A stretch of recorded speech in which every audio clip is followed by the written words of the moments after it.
Hello students, आज के class में मैं एक बार फिर से आपका हार्दिक स्वागत करता हूं। जैसा कि जान रहे हैं, हम लोग परिवहन की श्रृंखला में काफ़ी आगे निकल चुके हैं और विभिन्न सारे परिवहन के आयामों का अब तक अध्ययन कर चुके हैं। जो व्यूअर्स पहली बार इस वीडियो का व्यू कर रहे हैं, मैं उनके लिए बता दूं कि आप परिवहन से जुड़े हुए जो विभिन्न इसके कुछ आयाम हैं उसको हमारे प्लेलिस्ट में जाकर वहाँ से इसको देख सकते हैं। आज हम लोग जिस टॉपिक पर चर्चा कर रहे हैं यह वायु परिवहन से जुड़ा हुआ है। जैसा कि आप यहाँ लिखा हुआ देख रहे हैं, ये चैप्टर कक्षा 10वीं और 12वीं के भूगोल पाठ्यक्रम से लिया गया है, जहाँ आप परिवहन एवं संचार नाम का चैप्टर अध्ययन कर रहे होते हैं। उस कड़ी में आज हम लोग वायु परिवहन की चर्चा कर रहे हैं। तो आइए जानते हैं वायु परिवहन के बारे में।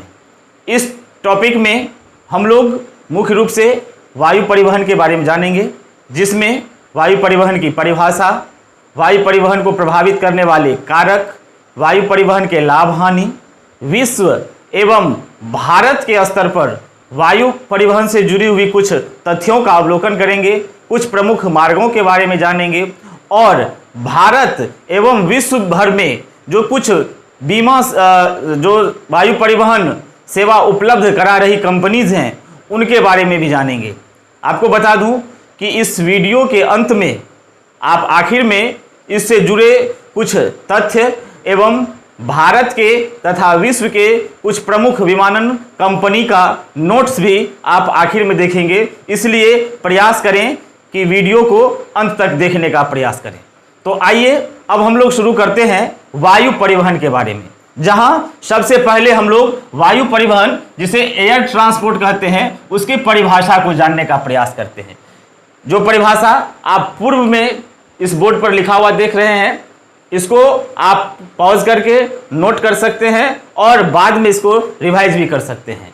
तो जैसा कि हम लोग पहले से बताते आ रहे हैं कि परिवहन क्या होता है, तो परिवहन के बारे में अब तक तो आप लोग जान चुके होंगे कि दो स्थानों के बीच, दो गंतव्यों के बीच जब वस्तुओं का, सेवाओं का, संचार का या व्यक्तियों का आवागमन होता है तो वो दोनों के बीच की जो व्यवस्था होती है यातायात की, वो परिवहन कहलाता है।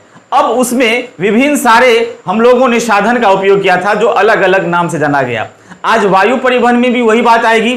तो आप देख लीजिए कि दो या दो से अधिक स्थानों के बीच आने जाने के लिए तथा वस्तुओं अथवा संदेशों को पहुंचाने के लिए वायु मार्ग का उपयोग करने वाली परिवहन प्रणाली को वायु परिवहन कहा जाता है। अर्थात परिवहन की ऐसी व्यवस्था जिसमें दो गंतव्य स्थानों तक आने जाने के लिए, अब उसमें चाहे हम व्यक्ति जाएं, हमारे वस्तु सामान जाए या हम और भी कोई संदेशों को पहुंचाएं, और उस मार्ग के लिए यदि हम किसका प्रयोग करें, वायु मार्ग का प्रयोग करें, तो वैसी जो व्यवस्था होगी हमारी, ये क्या कहलाएगी, ये वायु परिवहन कहलाएगी। तो वायु परिवहन को आप समझ गए कि वायु परिवहन क्या है, कि दो स्थानों तक आने जाने के लिए यदि वायु मार्ग का प्रयोग किया जाए तो वो क्या कहलाएगा, वायु परिवहन कहलाएगा।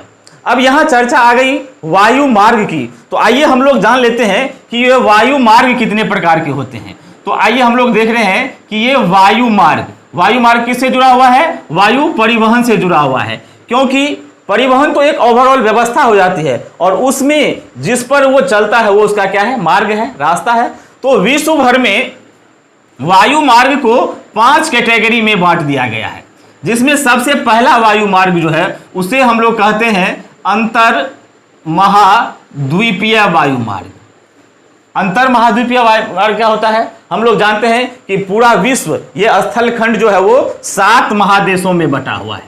तो विभिन्न महादेशों में, अर्थात एक महादेश से दूसरे महादेश तक जाने आने की जो व्यवस्था होगी, उसके लिए जो वायु मार्ग बनाया जाएगा वो क्या कहलाएगा, अंतर महाद्वीपीय। उदाहरण के लिए हम लोग मान लेते हैं कि एशिया में है और एशिया से उत्तरी अमेरिका जाना हो, दक्षिणी अमेरिका जाना हो, इत्यादि देशों में जाना हो, महादेशों में जाना हो, तो ये जो परिवहन व्यवस्था उपलब्ध कराएगी ये अंतर महाद्वीपीय हो जाएगा। दूसरा जो वायु परिवहन का मार्ग होता है इसे कहते हैं महाद्वीपीय, अर्थात एक ही महाद्वीप के अंदर, अर्थात एशिया महादेश में यदि हम लोग हैं तो एशिया महादेश के विभिन्न देशों के बीच की जो परिवहन व्यवस्था होगी, हम भारत के स्तर से देख लें, भारत से हमें चीन जाना हो, भारत से हमें पाकिस्तान जाना हो, जापान जाना हो, तो इत्यादि देशों के बीच की जो परिवहन प्रणाली कहलाएगी ये महाद्वीपीय व्यवस्था कहलाएगा। तीसरा जो वायु मार्ग है ये है राष्ट्रीय। राष्ट्रीय वायु मार्ग में क्या होगा कि हम अपने देश के अंदर अर्थात भारत के अंदर विभिन्न प्रांतों में जाएंगे, एक राज्य से दूसरे राज्य में जाएंगे, तो ये जो व्यवस्था उपलब्ध कराएगी, इसके लिए जो वायु मार्ग बनाया जाएगा वो क्या कहलाएगा? राष्ट्रीय वायु मार्ग कहलाएगा। तो नाम से भी क्लियर हो जाएगा जा रहा है। अंतर महाद्वीपीय में एक महादेश से दूसरे महादेश, महाद्वीपीय में एक देश से दूसरे देश, राष्ट्रीय में अपने राष्ट्र के अपने देश के भौगोलिक सीमा के अंदर जो विभिन्न प्रांतों में बटे हुए हैं वहां जाएंगे तो राष्ट्रीय हो जाएगा। फिर चौथे नंबर पर हम आ जाएं तो इसे कहा जाता है प्रादेशिक, या ये फिर हो गया घरेलू। अब प्रादेशिक में क्या होगा? राष्ट्रीय में तो हम एक राज्य से दूसरे राज्य चले गए, ये वायु मार्ग उपलब्ध हो गया, और प्रादेशिक में एक राज्य के बीच, एक राज्य अगर हम किसी एक पर्टिकुलर राज्य की बात कर लें, भारत विभिन्न राज्यों में बटा हुआ है, तो उस राज्य के जो राजधानी क्षेत्र होते हैं वो यदि विभिन्न प्रमंडल के मुख्यालय से या जिला मुख्यालय से वायु मार्ग से जुड़ा हुआ होगा तो वो जो मार्ग बनेगा वो प्रादेशिक वायु मार्ग कहलाएगा। तो ये भी क्लियर हो गया। अब एक विशेष प्रकार की वायु मार्ग बनी होती है जिसे स्पेशल मार्ग कहा जाता है। ये राजनीतिक दृष्टिकोण से और सामरिक दृष्टिकोण से, सुरक्षा के दृष्टिकोण से बनाया जाता है। इसमें से राष्ट्रीय और प्रादेशिक किसी मार्ग को इस रूप में तब्दील किया जा सकता है, या विशेष परिस्थिति में जैसे युद्ध के समय में या राजनेताओं को एक स्थान से दूसरे स्थान जाने के लिए इस मार्ग का स्पेशल रूप में प्रयोग किया जाता है। तो ये एक विशेष मार्ग बन जाता है जो राजनीतिक दृष्टिकोण से या सामरिक दृष्टिकोण से या सेनाओं को के आवागमन के दृष्टिकोण से ये एक स्पेशल मार्ग होती है। तो ये वायु मार्ग के 5 जो है कैटेगरीज हो गए, 5 प्रकार हो गए जिसके माध्यम से जो है वायु जो यान होते हैं उसका परिचालन किया जाता है। तो ये हमारा टॉपिक हो गया वायु मार्ग से जुड़ा हुआ। यहां हम लोग 5 प्रकार के वायु मार्गों को जाने। अब जब ये वायु मार्ग बनता है तो कहीं ना कहीं ये वायु मार्ग बनता होगा, तो वायु मार्ग को प्रभावित करने वाले कुछ कारक हैं। तो आइए जानते हैं वायु मार्ग या वायु परिवहन को प्रभावित करने वाले जो कारक हैं, प्रभावित करने वाले कारक ये क्या क्या चीज है, कौन कौन से ऐसे फैक्टर हैं जो वायु मार्ग को प्रभावित करता है। यहां हम लोग संक्षेप में इसको भी जान लें, क्योंकि 10वीं और 12वीं के बोर्ड में जो मुख्य प्रश्न आते हैं डिस्क्रिप्टिव में, वो कभी कभी पूछ दिया जाता है कि वायु मार्ग को प्रभावित करने वाले प्रमुख कारकों की चर्चा करें। तो यदि वो हिंट्स के रूप में हमें यहाँ मालूम रहेगा तो हम उसका ज़्यादा अच्छे तरीके से हम उसका क्या कर सकते हैं, वर्णन कर सकते हैं। तो कुछ हिंट्स के रूप में यहाँ से जान लीजिए। वायु मार्ग को प्रभावित करने वाले कारक में जो सबसे मुख्य है वो है जलवायु। जलवायु किस रूप से वायु मार्ग को प्रभावित करता है? तो हम लोग जानते हैं कि वायु मार्ग जो बनता है वो आकाश मार्ग होता है, और आकाश में यदि बादल साफ सुथरे रहेंगे, मौसम साफ रहेगा, कोहरे नहीं रहेंगे, बादल नहीं रहेगा, धुआंशा नहीं रहेगा, या हवा तूफान जैसी कोई स्थिति नहीं रहेगी, वो स्थिति वायु परिवहन को आगे बढ़ाने के लिए बहुत ही उपयोगी होगा। अगर इस तरह की परिस्थिति होती है, कुहासा लग जाता है, कोहरा लग जाता है, बरसात की स्थिति आ जाती है, तूफान आंधी की नौबत आ जाती है, तो वैसी स्थिति में परिवहन को, वायु परिवहन को रोकना पड़ जाता है, तो वो स्थिति अच्छी नहीं होगी। इसलिए जलवायु के जो ये फैक्टर्स है वो वायु परिवहन को बहुत ज़्यादा प्रभावित करता है। दूसरा, भूमि की बनावट। अब ये भूमि की बनावट कैसी होगी? अगर कहीं ऊंची नीची भूमि है, समतल भूमि नहीं है, या वो कठोर भूमि नहीं है, तो वहाँ जो उसको लैंडिंग करने की व्यवस्था होगी वो अच्छे तरीके से नहीं हो पाएगी। वहाँ जो वायु यान होंगे उसको उतारने के लिए हमें समुचित व्यवस्था उपलब्ध नहीं होगी, तो वहाँ जो हमारा वायु परिवहन होगा वो बाधित हो जाएगा। इसलिए भूमि की बनावट जो भी होगी वो इसके लिए बहुत मायने रखेगा। जो सबसे अहम आती है वायु मार्ग को प्रभावित करने के लिए वो है पूंजी, पूंजी की उपलब्धता। अर्थात हम लोग जानते हैं कि वायु परिवहन जो है वो क्या है, अन्य परिवहनों के साधनों से आसान तो है, सुविधाजनक तो है, समय भी बचाता है, लेकिन ये क्या है, ये थोड़ी खर्चीली है, अर्थात सभी लोग इसको डेयर नहीं कर पाते हैं। तो इसलिए इसकी क्या होगी, पूंजी की उपलब्धता होनी चाहिए, अर्थात इसको बनाने के लिए, इसके मेंटेनेंस के लिए, इसके परिचालन के लिए भी बहुत ज़्यादा पूंजी की आवश्यकता होती है। वो जहाँ कहीं भी जिस किसी के पास होगा, जिस किसी देश के पास होगा, व्यक्ति के पास होगा, तो वहाँ ये वायु परिवहन की व्यवस्था जो होगी वो अच्छे तरीके से काम करेगी। और एक महत्वपूर्ण बात आ जाती है, सरकारी नीति या सरकार का हस्तक्षेप। ये इसलिए जरूरी होता है कि हम लोग जानते हैं कि वायु परिवहन जो होता है ये आकाश मार्ग से जाता है, और ये जाएगा अपने राज्य में अंदरूनी घरेलू जो परिचालन होगा, या महाद्वीपीय परिचालन होगा, या अंतर महाद्वीपीय परिचालन होगा, तो वो किसी न किसी मुल्क के ऊपरी हिस्से से जाएगा। और यदि उसके साथ हमारा संबंध अच्छा नहीं है, उसके साथ हमारे बर्ताव अच्छे नहीं है, दोस्ताना रवैया नहीं है, तो वहाँ हमारे जो व्यवस्था होगी, हमारे जो परिचालन का पथ होगा, उसको रोक दिया जाएगा, तो वहां बाधा उत्पन्न हो जाएगी। इसलिए सरकार के तरफ से भी इसमें क्या होना चाहिए, विशेष व्यवस्था होनी चाहिए, सरकार के तरफ से भी इसमें सहयोग होनी चाहिए, तब हमारा निर्बाध गति से परिचालन संभव हो जाएगा। तो ये जो कुछ पॉइंट्स थे, ये हमारे वायु परिवहन को प्रभावित करते हैं। इसमें आपने जान लिया, जलवायु, भूमि की बनावट, पूंजी की उपलब्धता और सरकारी नीति। इसको आप अपने स्तर से भी, ये आपको अगर क्लू मिल गया, आप इसको ज़्यादा अच्छे तरीके से डिटेल कर सकते हैं। यहाँ हिंट्स के लिए आपको ये उपलब्ध हो गया, इस पर आप खुद से भी नोट यहाँ से सुनने के बाद अपने आप बैठकर इसको तैयार कर सकते हैं, आपका ये नोट्स तैयार हो जाएगा। तो अभी हम लोग जान रहे थे वायु मार्ग को प्रभावित करने वाले कारक। डिस्क्रिप्टिव में और भी एक पॉइंट्स आता है प्रश्न के रूप में, जो वायु मार्ग के लाभ, जो हमारा वायु परिवहन है या वायु मार्ग है, इसके लाभ और हानि से जुड़े प्रश्न आ जाते हैं। तो मैं थोड़ा सा इसको भी बताने का प्रयास कर दूं कि वायु परिवहन के जो लाभ हैं या हानियां हैं वो क्या है। तो इसके लाभ में सबसे पहले देख लीजिए कि जितने भी प्रकार के वायु के हम लोगों ने अभी तक परिवहन की व्यवस्था देखी, सड़क देखा, रेल देखा, जल परिवहन देखा, अब हम लोग वायु परिवहन की चर्चा कर रहे हैं। तो वायु परिवहन के लाभ में क्या आ जाएगा कि वायु परिवहन जो होती है, इसमें क्या होती है, समय की बचत होती है। समय की बचत होगी, कैसे होगी, तो जो अधिक दूरी के गंतव्यों के लिए ये सबसे महत्वपूर्ण हो जाता है, क्योंकि इसमें समय कम लगता है। आप जल परिवहन से जाते रहिए अमेरिका तक, कितने दिन लग जाएंगे।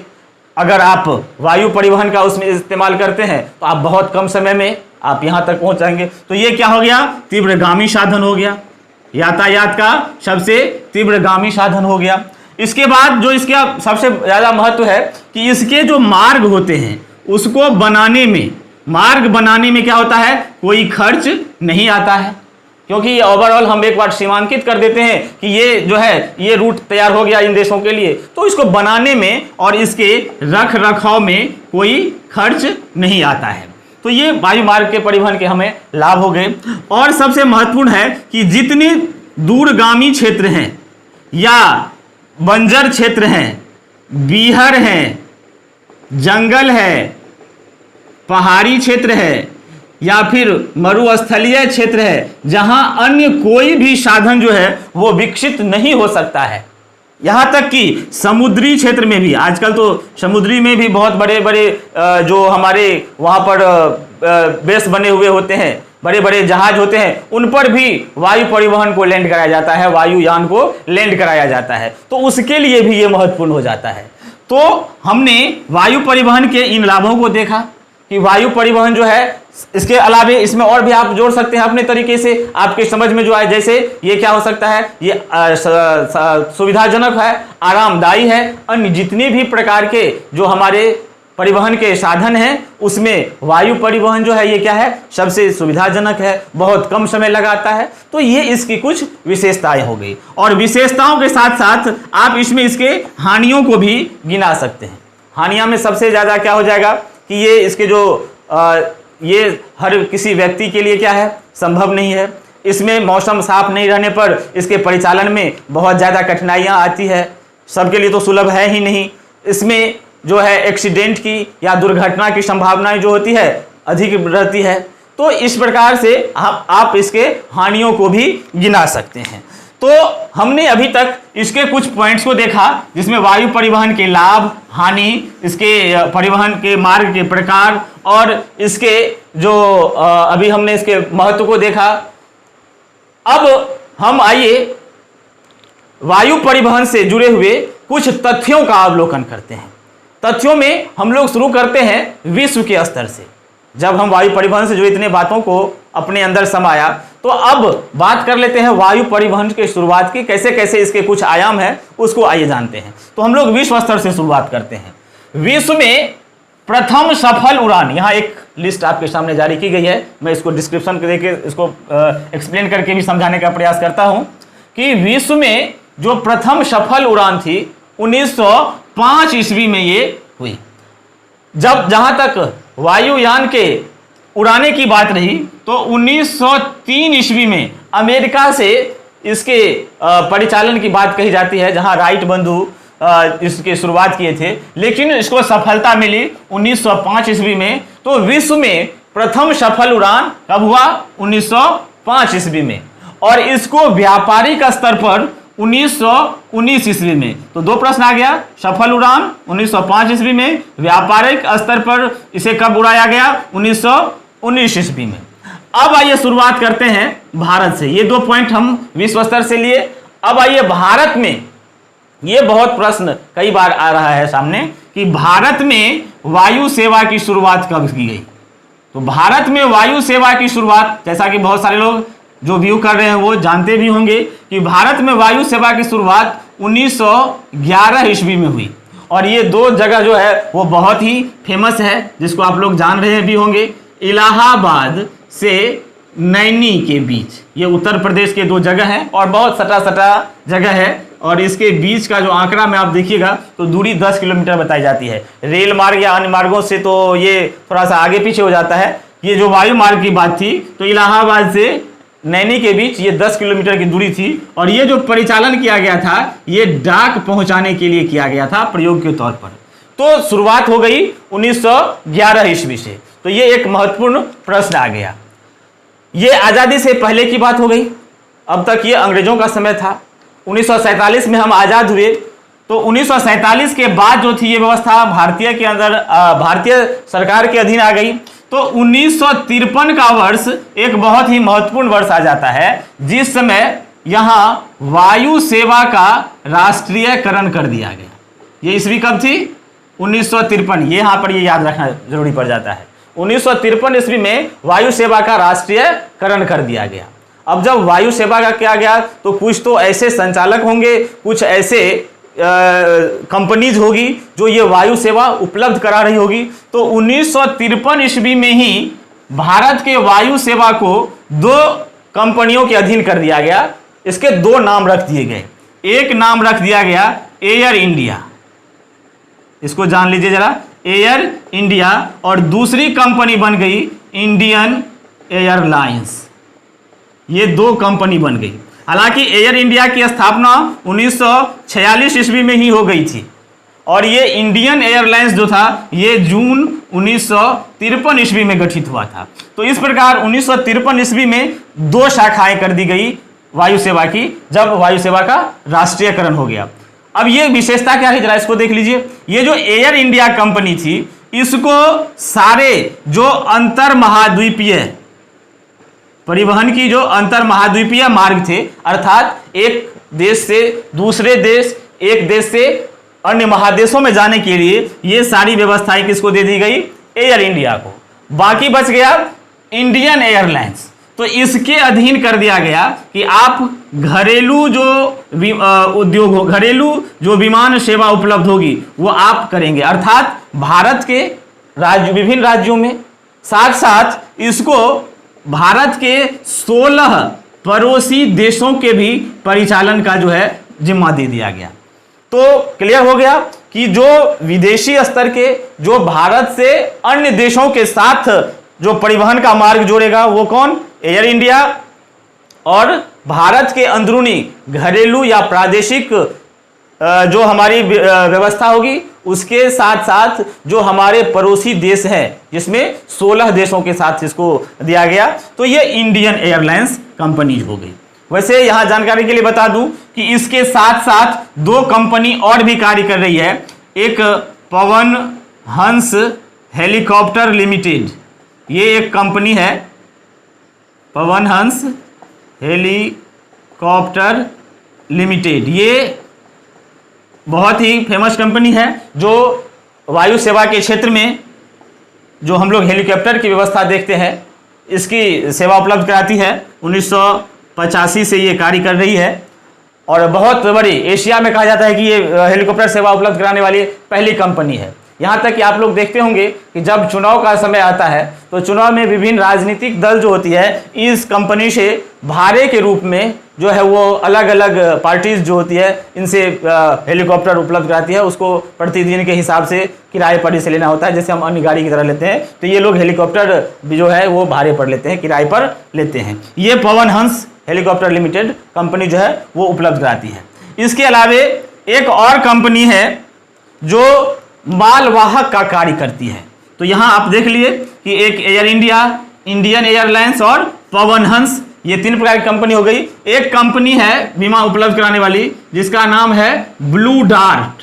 यहां से भी प्रश्न पूछा जाता है कि भारत में माल परिवहन, जो वायु परिवहन में जो माल सेवा जो है उपलब्ध कराती है, अर्थात जो भारी या वजनी चीज होती है, गुड्स जो कैरी करती है, वो कौन सी कंपनी है, तो उसके रूप में आप जानेंगे ये ब्लू डार्ट कंपनीज है, जो एक स्थान से दूसरे स्थान तक वायु परिवहन के माध्यम से, वायु मार्ग के माध्यम से हमारे चीजों को दूसरे जगह तक पहुंचाती है। तो ये यहां पर महत्वपूर्ण हो गया, यहां हम लोग ये भी जान लिए। अब थोड़ी सी और भी जानकारी ले लेते हैं हम लोग।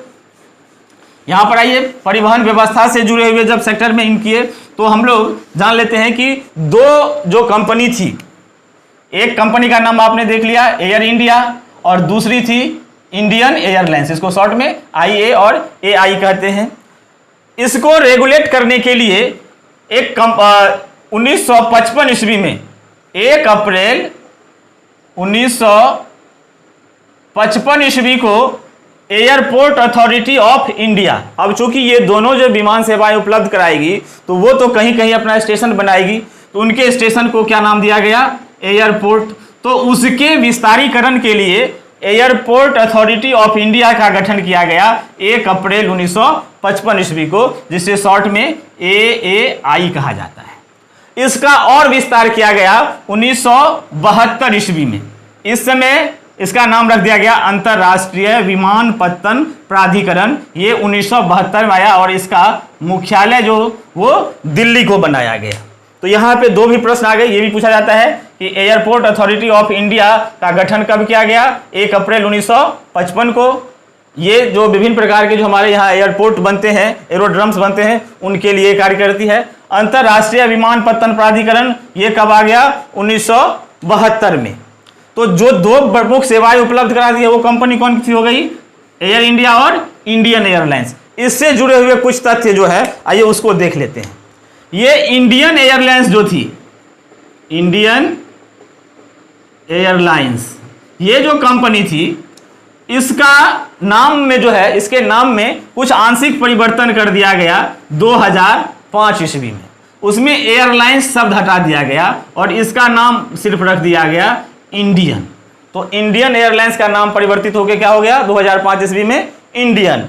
एक परिवर्तन और आया 2007 ईस्वी में, जब एयर इंडिया को और इंडियन एयरलाइंस को मर्ज कर दिया गया और इसके बाद इसका नाम रख दिया गया NACI।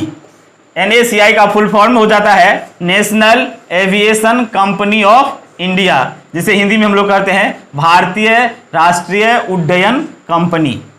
तो नाम क्या हो गया NACI का फुल फॉर्म देख लीजिए, national aviation company of India, जिसे हिंदी में हम लोग कहते हैं भारतीय राष्ट्रीय उड्डयन कंपनी। तो यहां पर ये दोनों वर्तमान में मर्ज हो गया है। चूंकि ये मर्ज क्यों किया गया, तो एक जो थी ये क्या करती थी, विदेशी सेवा उपलब्ध कराती थी, और एक ये क्या थी, ये घरेलू सेवा उपलब्ध कराती थी। तो दोनों में कंट्राडिक्ट हो जाता था। इसको दूर करने के लिए क्या कर दिया गया, NACI का गठन कर दिया गया। अब जो है ये सारे इसके तहत कार्य करती है। एक प्रश्न यहां से और भी आता है कि भारत में प्रथम अंतरराष्ट्रीय सेवा जो थी वायु मार्ग की, ये कब शुरू, कहां से शुरू की गई, तो ये चेन्नई से कराची के बीच शुरू की गई थी।